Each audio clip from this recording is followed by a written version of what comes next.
계엄을 막고 당을 지킨 저를 허위 조작으로 제명했습니다.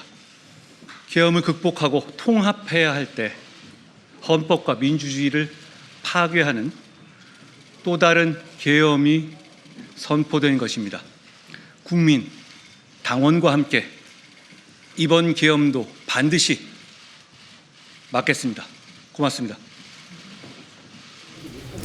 오늘 장동혁 대표가 윤리위 결정을 뒤집지 않겠다 이렇게 밝혔는데요.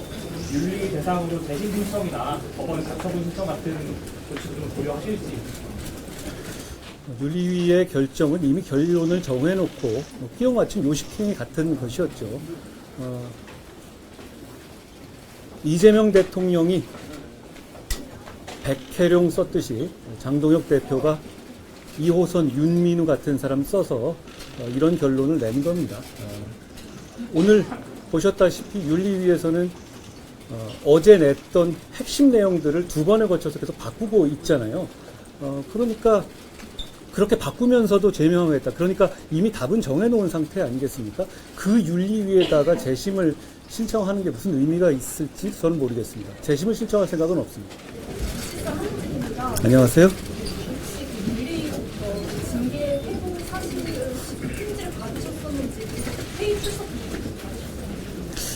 제가 사실 그거를 어제 오후 늦게 알았는데요. 제가 워낙 문자 폭탄이라든가 이런 걸 좀 많이 봤습니다. 정치인이 그렇죠. 그러니까 모르는 전화가 오거나 모르는 문자가 오면 바로 확인을 안 하는데 그저께죠. 그러니까 어제보다 하루 전에 오후 늦게 저녁 무렵에 모르는 번호로 윤리위 회부했다라는 통지 문자가 왔어요. 그리고 다음날 나와라 이런 얘기가 와 있더라고요. 물론 제가 그걸 확인한 건 어제인데 통상 소명계를 주기 위한 거는 한 일주일 내지는 5일 이렇게 전해주잖아요. 하루 전에 이렇게 얘기해놓고 다음날 나오라고 하고 다음날 바로 제명 결정을 이렇게 중대한 사안을요. 전직 당대표를 이러는 것은 사실 결론을 정해놓고 하는 것이다 라고 저는 생각해요. 심각한 절차적 위법이 있다라고 봅니다. 윤리위 재심 청구는 하실 생각이 없다고 하셨는데 법원의 가처분 신청 같은 경우는 좀 고려하고 계실까요? 저는 이게 어떻게 보면 또 다른 민주주의와 헌법을 파괴하는 계엄 같은 것이라고 말씀드렸잖아요.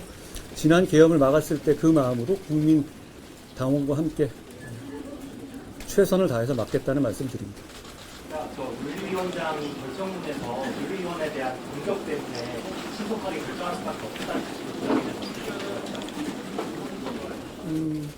혹시 그 윤리위원장이 계엄의 핵심인 여인형이나 여인형 이 방첩사에서 깊이 관여하고 그 가족이 그랬던 부분이나 아니면 김상민 전 검사가 그랬던 것처럼 국정원장 특보로 이 계엄으로 구속된 국정원장 특보로 국정원장 특보로 근무했던 경력 때문에 그러신 거라면 그건 공개된 경력입니다.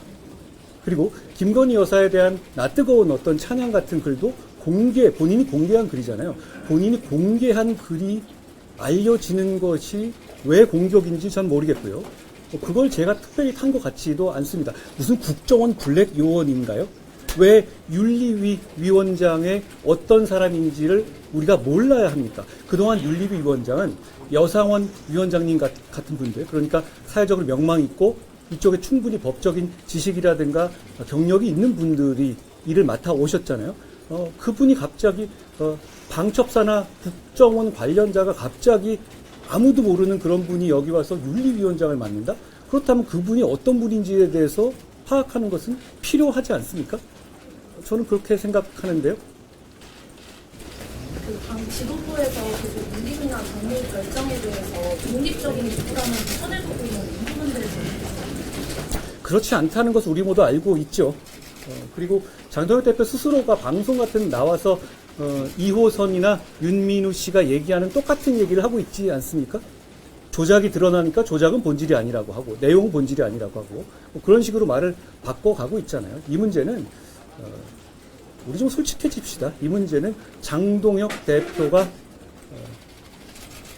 계엄을 막은 저를 찍어내기 위한 일을 하고 있는 것이다. 그러니까 그 과정에서 나오는 그걸 피해갈 필요는 없다고 생각해요. 그러니까 그동안에 독립적인 얘기라고 해놓고 나서 독립적인 기구라고 해놓고 나서 실제로는 지금은 그렇게 얘기하고 있지 않은 것 같은데.